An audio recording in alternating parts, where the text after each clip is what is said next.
बड़ा भगवान के भजन का लाभ है।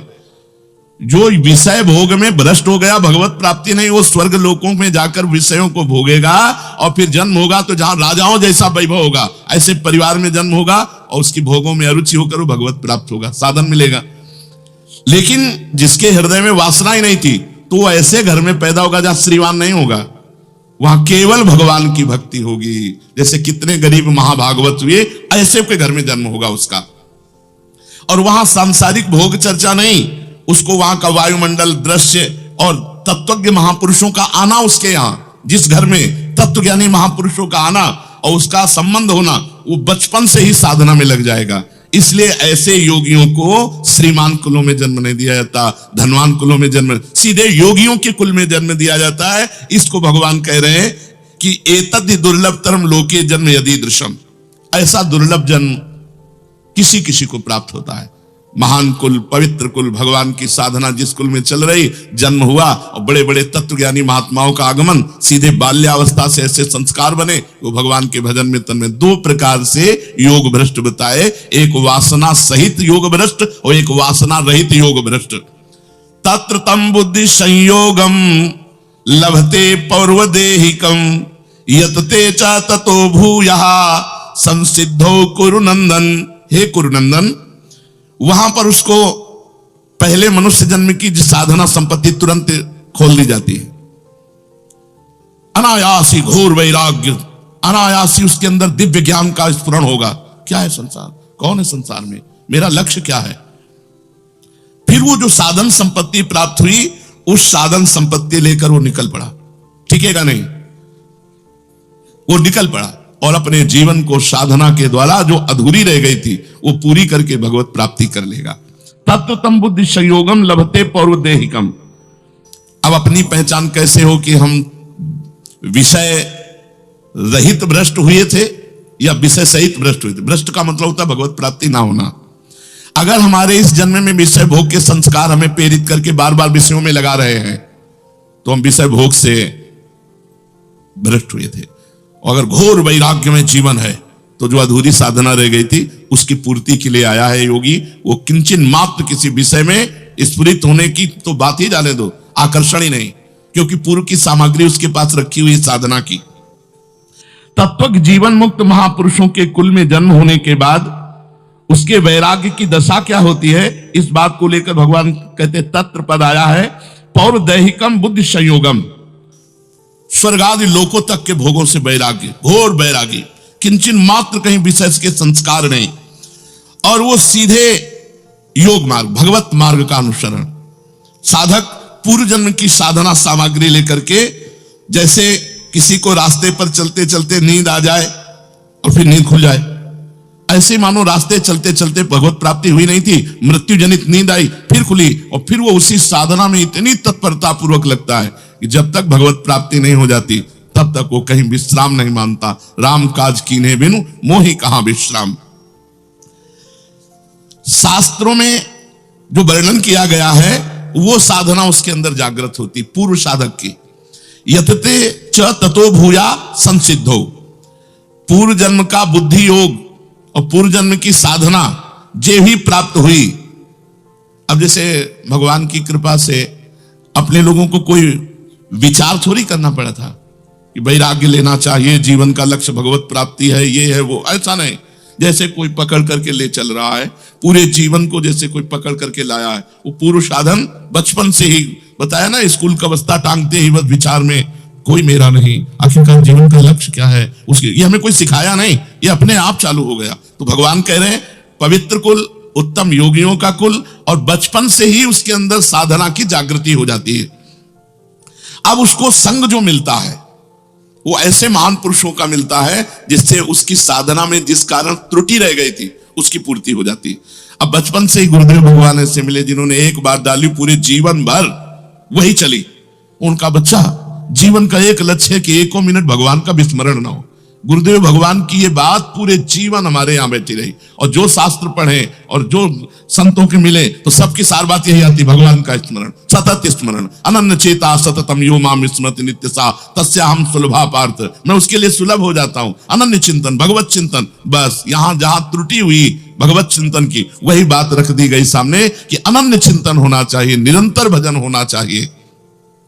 उसको साधन की युक्तियां मिल जाती हैं पूर्व जन्म के प्रताप से, और ज्यों ज्यों वो युक्तियों में अनुभव करता जाता है, उत्साह बढ़ता जाता है, इस तरह वो सिद्ध पुरुष हो जाता है। किसी के सहयोग को उसकी जरूरत नहीं होती, क्योंकि उसके पास पूर्व का पूरा सामग्री साधना की बनी रहती। तो भगवान से अर्जुन ने पूछा कि जो भ्रष्ट हो जाते हैं उनकी क्या गति होती है, तो भगवान ने 2 योग भ्रष्ट बताए। एक विषय सहित, जो विषय में भ्रष्ट होते हैं उनको लोक लोकांतरों को भोगों का भोग भोगाकर, और फिर यहाँ धनवान, राज संपत्ति, कुल संपत्ति, वैभव संपत्ति जिनके है, उनके कुल में जन्म लेकर वहां भोगों से अरुच कराकर भगवान के भजन में लगाकर भगवत प्राप्ति कराई जाती है। और ये किसी लोक में नहीं जाएगा, सीधे शरीर छूटा और योगियों के कुल में जन्म होगा, पवित्र कुल में जन्म होगा, और बचपन से ही भगवत साधना की बात उसकी जागृत हो जाएगी, और वो कठोर वैराग्य, घोर साधना करके इसी जन्म में भगवत प्राप्ति कर लेगा।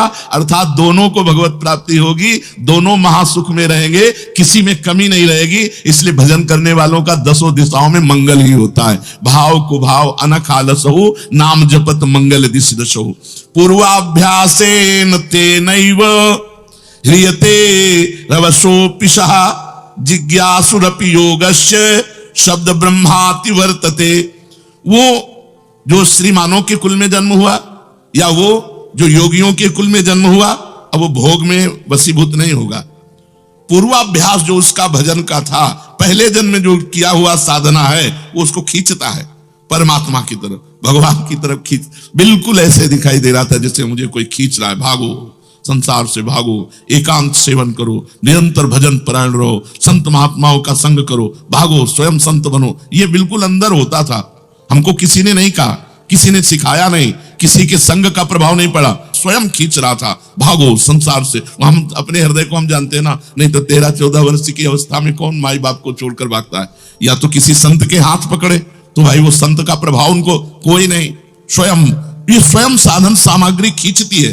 पूर्वाभ्यासेन तेनैव ह्रियते हर्षोऽपिशः, जिज्ञासुरपि योगस्य शब्द ब्रह्माति वर्तते। जो योगियों के कुल में योग भ्रष्ट, जैसी उसे साधना की सुविधा मिलती है, वायुमंडल मिलता है, संग मिलता है, शिक्षा मिलती है, वैसी ही साधना, वैसा ही संयोग उसको मिलेगा जो वैभव संपन्न के कुल में। घाटा तो किसी में नहीं हुआ। अगर वो विषयों में भी भ्रष्ट हो गया तो भी उसे भगवत प्राप्ति होगी, जो योग भ्रष्ट हो गया उसको भी भगवत प्राप्ति होगी। अंतर केवल इतना होगा कि विषय भोगी को अन्य लोकों में जाकर विषय सुख भोगना पड़ेगा, उसमें अरुचि होनी होगी। भगवान कह रहे हैं कि वो फंसेगा नहीं। मान लो धन संपत्ति कुलवान के घर में जन्मा तो सुख सुविधा में फंसेगा नहीं, वो छोड़ करके भगेगा, क्योंकि उसका पूर्वाभ्यासेन तेनैव ह्रियते ह्रवसोऽपिवा, उस साधना के बसीभूत होकर घसीटता हुआ साधन उसे परमात्मा की तरफ खींचेगा। जिज्ञासुरपि योगस्य शब्द ब्रह्मादि वर्तते। अर्जुन का प्रश्न था कि साधना में लगा हुआ साधक, प्रयत्न वाला, यदि अंत समय भगवत प्राप्ति नहीं कर पाया, विचलित हो जाता है, तो उसको क्या प्राप्त होता है? क्योंकि वो तो भ्रष्ट हो गया, भगवत प्राप्ति हुई नहीं। तो भगवान यहां उसकी गति का वर्णन करते हैं कि उसका पतन नहीं होता, जो विषयी होता है, जितेंद्रिय नहीं हो पाया, वो अन्य लोकों में भोग भोग कर श्रीमानों के कुल में जन्म लेता है, और जो योग से वासना रहित होकर के भगवत प्राप्ति नहीं कर पाया है, उसको कुलवान, जो भगवान के प्रेमी जन है, जो योगी जन है, उनके यहां जन्म। लेकिन दोनों को साधन सामग्री परमात्मा की तरफ खींचती है, और उसे ऐसे तत्वज्ञानी महापुरुषों का संग मिलता है, जिनके संग से उससे भगवत प्राप्ति हो जाती है। प्रयत्न देता मानस्तु योगी संशुद्ध किल्बिषः, अनेक जन्म संसिद्धस्ततो याति पराम गति। भगवान कह रहे हैं वो प्रयत्न पूर्वक फिर प्रयास करता है भगवत प्राप्ति का, पर जिसके संपूर्ण पाप नष्ट नहीं हो गए उसे ऐसे कई जन्म लेना पड़ेगा। अपने लोग घबराना मत, अपने वृंदावनवासी, अपने तो कोई परेशानी की बात नहीं। अपने को जैसे होता ना सरकारी सपोर्ट मिलना, और एक अपनी तरफ से पढ़ लिख कर सरकारी पद में जाना, तो सरकारी सपोर्ट मिला हुआ है अपने को।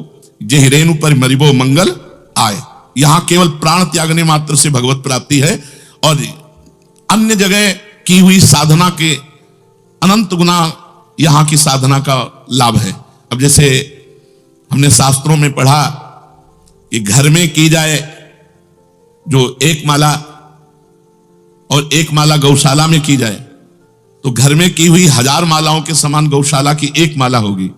और जो गौशाला में 1000 मालाएं की जाए वो भगवती भागीरथी गंगा जी के ब्रह्म तट पर, मतलब 8 हाथ दूरी पर, बीच में ऐसे गंगा जी की धारा से 8 हाथ दूरी पर बैठ, उसे ब्रह्म स्थल कहते हैं, उसमें बैठकर जब किया जाए तो गौशाला की 1000 माला और गंगा जी के तट की एक माला। अब गंगा जी के किनारे जो 1000 माला की जाए वो प्रयागराज तीर्थ संगम में, वहां बैठ करके संगम में एक माला की जाए तो गंगा जी के तट पर की हुई 1000 माला के बराबर हो जाएगा।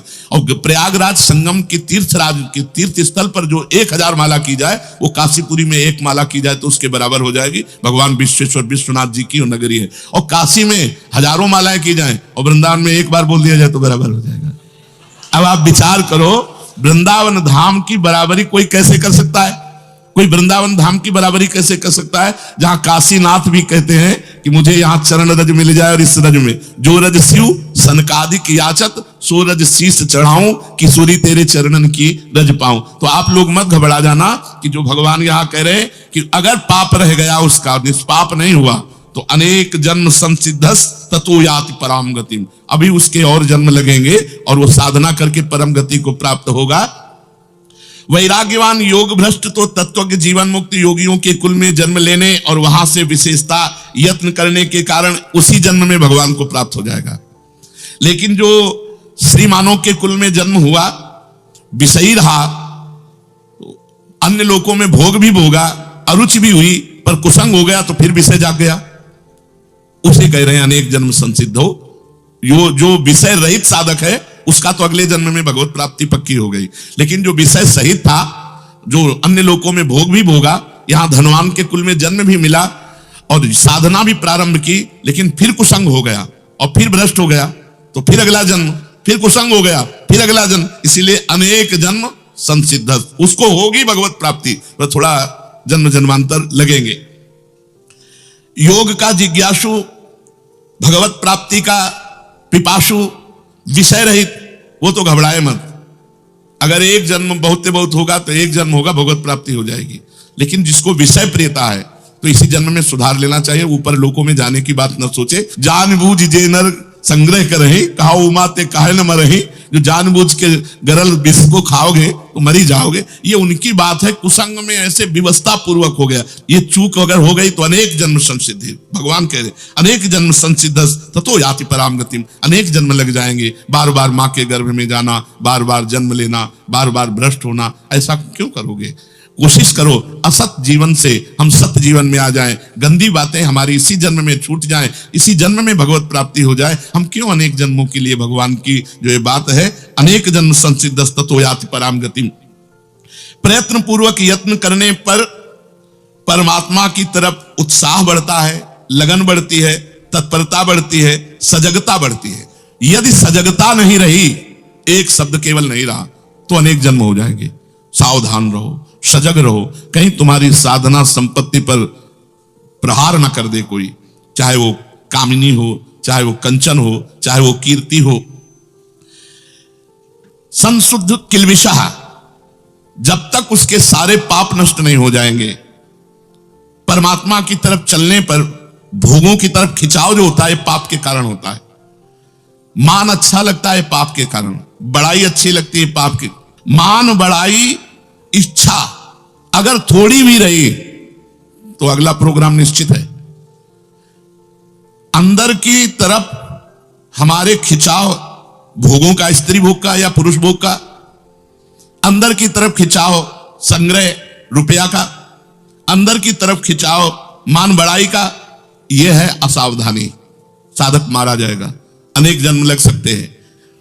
जो प्रयत्न पूर्वक यही इनको नष्ट कर देता है।